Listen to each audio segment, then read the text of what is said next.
Hello दोस्तों, तो आप लोग का स्वागत है बेस्ट एजुकेशन चैनल पर। इसमें हम आज इस वीडियो में आप लोग को 12th क्लास के हिंदी के पैटर्न के बारे में बताएंगे, जो परीक्षा में किस तरह से सवाल पूछा जाता है और आएगा। तो इसमें जो हिंदी का बुक होता है उसके 2 खंड होते हैं, गद्य खंड और काव्य खंड। इसमें 13 दिया है गद्य खंड में और 13 दिया है काव्य खंड में। 26 चैप्टर्स हैं, जिसमें से ज़्यादा ऑब्जेक्टिव आ रहा है। इस साल से 100 ऑब्जेक्टिव आएगा, जिसमें से हम लोग को 50 बनाना है।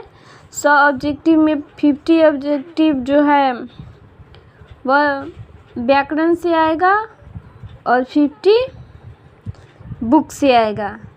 तो 50 जो बुक से आता है उसमें ये आ जाता है कि बातचीत क्या है, उसकी वृत्ति, मतलब बातचीत की वृत्ति क्या है, इसके लेखक कौन है।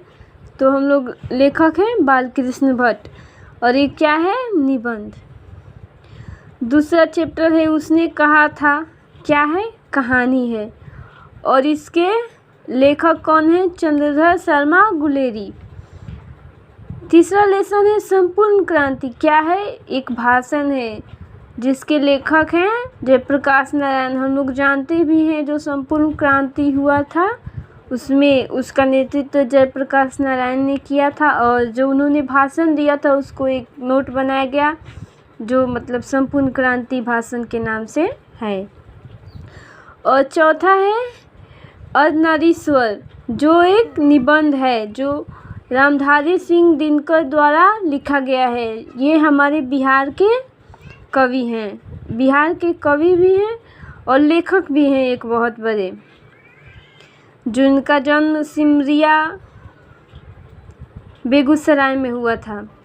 और चौथा है रोज, रोज जो वृत्ति से क्या है, कहानी है। और भगत सिंह नहीं, सच्चिदानंद हीरानंद वात्सल्यायन अगय के द्वारा लिखा गया है। छठा चैप्टर है एक लेख और एक पत्र, जो भगत सिंह के द्वारा लिखा गया है। इसकी वृत्ति नहीं है, जो उनकी डायरी है उसी में से लिया गया है। सातवां है ए ओ सदा नीरा, इसकी वृत्ति पूछेगा तो क्या होगा, यात्रा वृत्ति, जो जगदीश चंद्र माथुर द्वारा रचित है। आठवां है सिपाही की माँ, जो एक एकांकी है, मोहन राकेश द्वारा रचित है।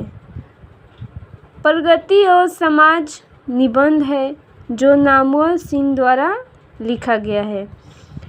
10वां है जूठन, दलित आत्मकथा है, जो मतलब दलित की जो कथा होती है, आत्मकथा, जिसको लिखा गया है ओम प्रकाश वाल्मीकि द्वारा, इन्हीं की है ये आत्मकथा।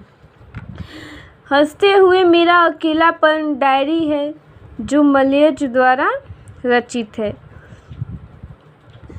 तिरिच एक कहानी है, उदय प्रकाश द्वारा रचित।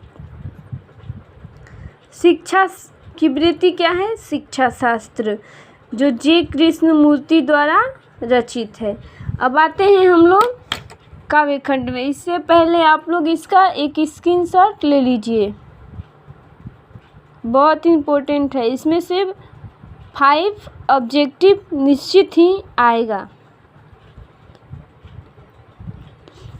अब काव्य खंड में आते हैं। पहला है हम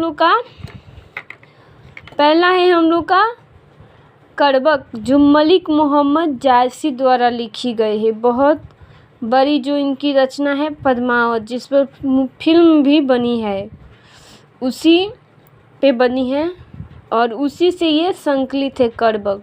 पद है जो सूरदास द्वारा रचित है, पद है फिर तुलसीदास द्वारा रचित, छपय है नाभादास द्वारा रचित, कवित है भूषण जी द्वारा मतलब रचित है।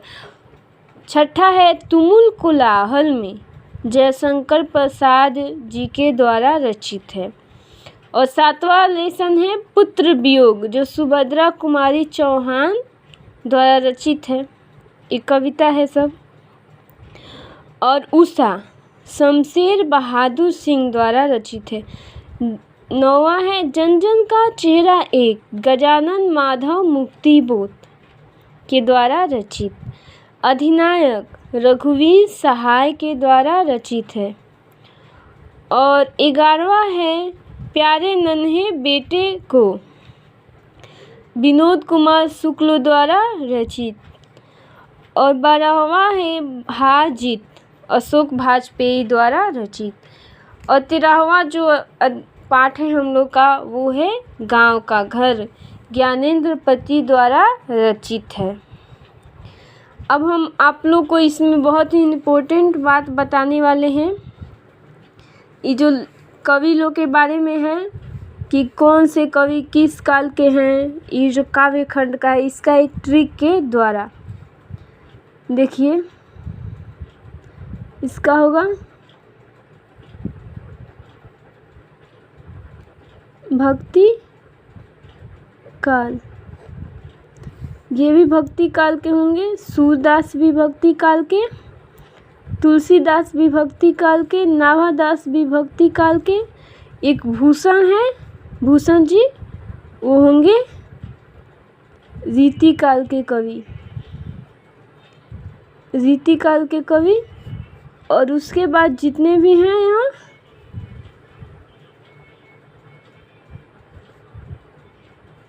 आधुनिक काल के, आधुनिक काल या युग, ये भी होगा, सारे इसी युग के हैं।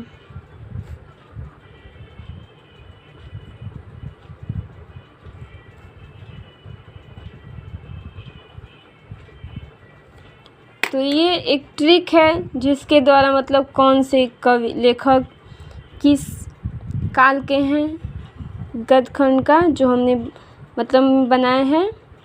मलिक मोहम्मद जायसी भक्ति काल के हैं, जो भक्ति के बारे में बताते हैं। सूरदास भी जी भक्ति काल के हैं। तुलसीदास भी जी एक भक्त कवि ही हैं। नाभादास भी भक्त कवि ही हैं। और भूषण रीति काल के हैं।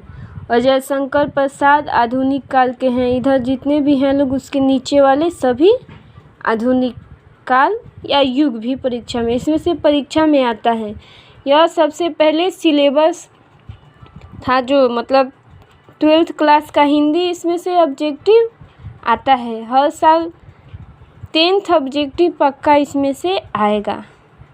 ये भी आई है, इसका ऐसे स्क्रीनशॉट ले लीजिए या ऐसे स्क्रीनशॉट ले लीजिए, स्क्रीनशॉट ले लीजिए या इसको लिख लीजिए, बहुत ही इम्पोर्टेंट है।